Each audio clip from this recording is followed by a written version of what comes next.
Joining me right now is an Australian MMA legend, Benny Alloway. What's going on, Benny? What's going on, man? Thanks for having me on. No doubt, no doubt. Now, the first thing I want to ask you is about your return to mixed martial arts competition. You've been out for about 2 years. What have you been doing in that period? I joined the army.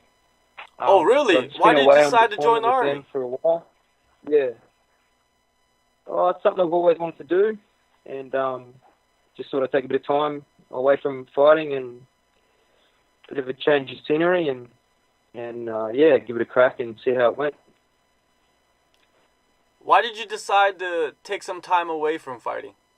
I think it was just becoming just a love for it. I think it was just becoming too laboured in the gym, and I wasn't enjoying it as much as I used to, and I think that showed in my last couple of fights.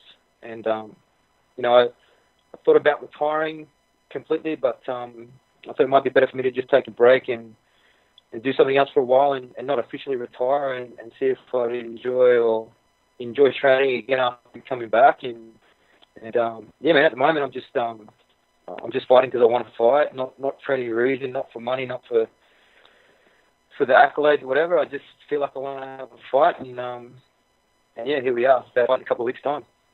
During your time in the army, did you continue training, or were you just completely out of the game? Yeah, I was training a couple of days a week, when I could. So, over there, there's a bunch of guys that grapple and kickbox all the time as well to stay in shape. So, everyone's always fighting somewhere in the world. So, yeah, I was in a different kind of fitness, but I was still getting a few sessions in a week. So, I wasn't out of touch with MMA for too long. How was that experience of being in the army? Was it similar to being in training camp for fights, or was it completely different? Yeah, yeah. Same mentality. It's like being at 24/7. Training when you have to, eating when you have to, sleeping when you have to, going out when you have to. So, no, it was cool, man. I enjoyed it. I loved the lifestyle. The mentality wasn't too much different than being in the gym, getting ready for fight. So it was a pretty easy transition. And I think that's kind of what refreshed me a little bit too, is coming back and getting back in the gym. It's same mentality and same training sort of setup, but just, having fun with it again, man. It was good. It's good. When did you realize that you wanted to come back? You said that you're coming back not for the accolades, not for the money, you just love it. But when did you realize that?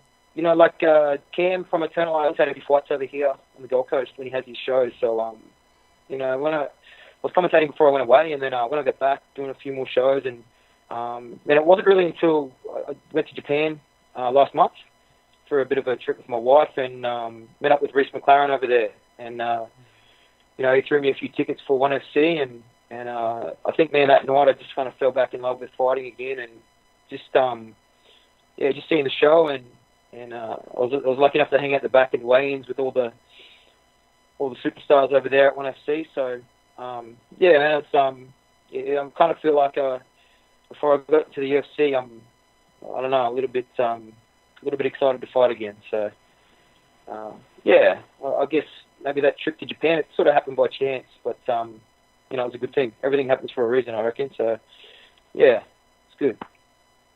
Yeah, it seems like a lot of people take a trip to Japan and it changes them a little bit. Yeah, it was cool. I'd never been there before, and just happened that Reese his hotel for ONE FC was like 100 meters up the road from where we were. So yeah, it was good. It was a little bit lucky, but yeah, man, just getting over there and seeing the culture and how they go about their martial arts, and getting inside the sumo arena as well, which is where they had and their first show in Japan too, man. That was cool.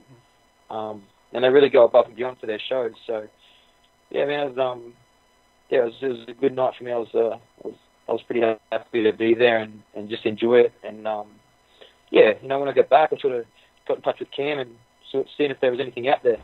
And then yeah, he's obviously put me on in a couple weeks' time over in Perth. Yeah, definitely. You are jumping in head first, main event, Eternal 44. You're facing another guy that's been around the game for a long time. He's fought everywhere, Stephen Kennedy. What intrigued you about him that got you to take this fight? Yeah, it's just the name Cam gave to me. He said, if you're in, they're in, and I think this fight should have happened a long time ago, probably before we both got into the UFC back in the day. Obviously didn't. So, I know Steve was campaigning for it, way back when. So, he's been around. He's fought everyone. It's just a fight. I think it's a good fight for me to come back, matchup wise, and it's just fighting. He's got an awkward, unorthodox style, but manages to get it done all the time. So, I think it's going to be a pretty interesting fight. What are your thoughts on his skill set and his abilities? Yeah, he's competent. He's a competent fighter. Obviously, he's best when he's on top position on the ground. He's pretty good at defending takedowns. So, obviously he's a black belt as well. He's got good skill set. He made it to the UFC. He's fought a bunch of guys. He's finished a bunch of guys.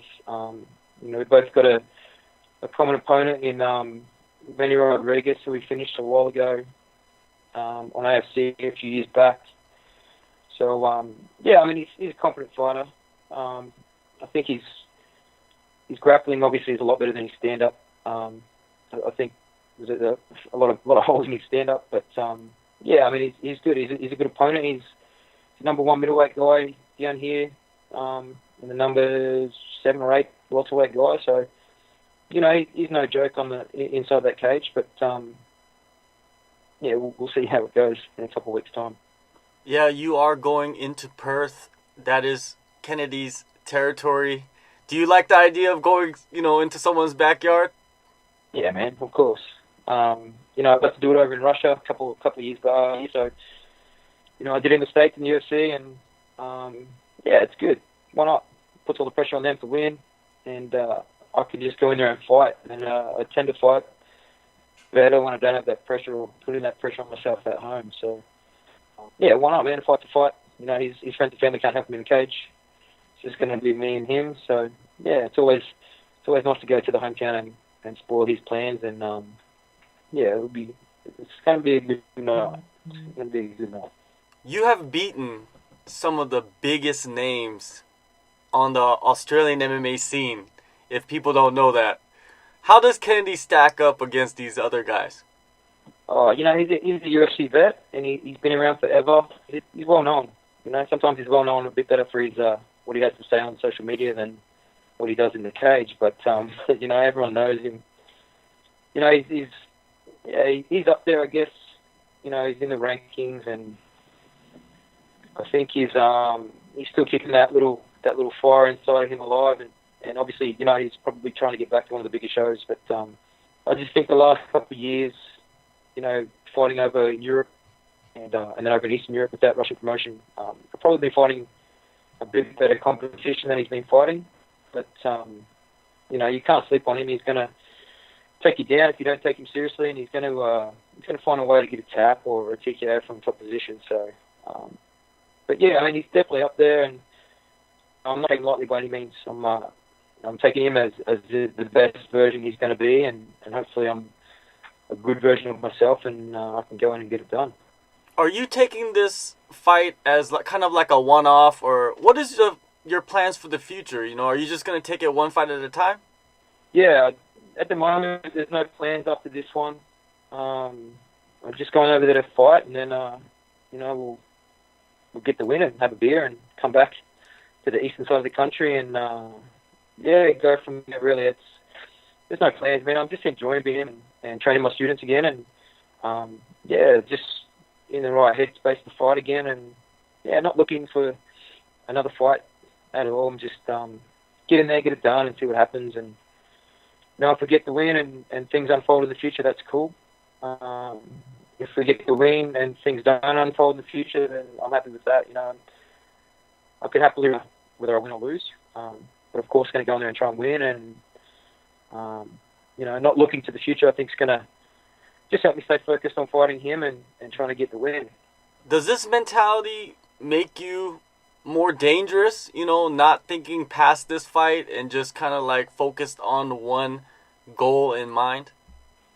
I don't know. I like to think I'm dangerous either way, but yeah, I think, the difference I think now is I've got nothing to lose. So, I've been there, I've fought the big shows, and I've travelled the world. So, yeah, I'm going to go in there and try and punch me in the face as hard as I can and get the win, hopefully. And, yeah, I mean, I think with being able to think ahead and stuff like that, then, I'm not going in there to fight, not to lose. I'm just going to go in there and win. And, yeah, man, we'll see what happens after that. I'm sure Cam's got a bunch of talented middleweights on his roster, so yeah, we'll see what happens in the future. But yeah, right now, man, just focus on Saturday night and coming through there, man, and just trying to land some leather on his face and yeah, enjoy it while I'm in there. Let's go back to 2011. You fought Robert Whittaker. He is the UFC middleweight champion now. When you fought him, and it was all said and done, did you believe that he would become who he is now?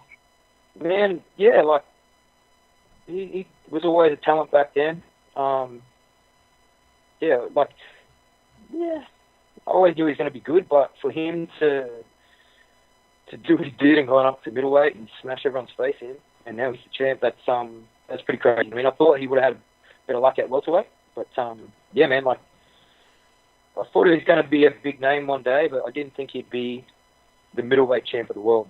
But he's killing it, man. He's doing really good. Yeah, definitely doing, promoting the sport and promoting Australian MMA to the fullest. Now, talk about your gym, your facility. I know you got a bunch of fighters, you're training and stuff like that. Could you go into detail with that? Yeah. It's just a little gym down the Gold Coast here in Burleigh. Yeah, I've just got, pretty much the guys and girls that train out of there, they're all sort of amateur, early professional stage, so they're all up and comers. We're a good little group down there, man. We got around 15 that fight, and then we had a bunch that train just in the public classes as well. So, but yeah, we're just taking it slow, man. Trying to stop them from rushing onto the pro scene, which is something that I did that I regret doing as a fighter. I've got some good striking coaches and grappling coaches down there, and we're just trying to build them and make sure they get a fair crack at MMA instead of getting in there too early and bad things happen, injuries happen, and then all of a sudden their career is done. So, yeah, just trying to nurture them a little bit. But, yeah, we're just down there, man, doing our thing and, yeah, cruising. I'm here on the Gold Coast. It's always sunshine, except for today. It's raining. So, but, yeah, man, we're just hanging on the Gold Coast doing some MMA. Well, I guess, you're doing a great job, man. I get, raising the next generation of fighters, with all the experience that you have. And also you're leading by example by taking this fight and taking on another gritty veteran on the scene. Well, thank you for your time, Benny. And we'll see you on May 11th, Eternal MMA 44 in the main event in Perth. It was good talking to you. Too easy, man. Thanks for having me on. Appreciate it.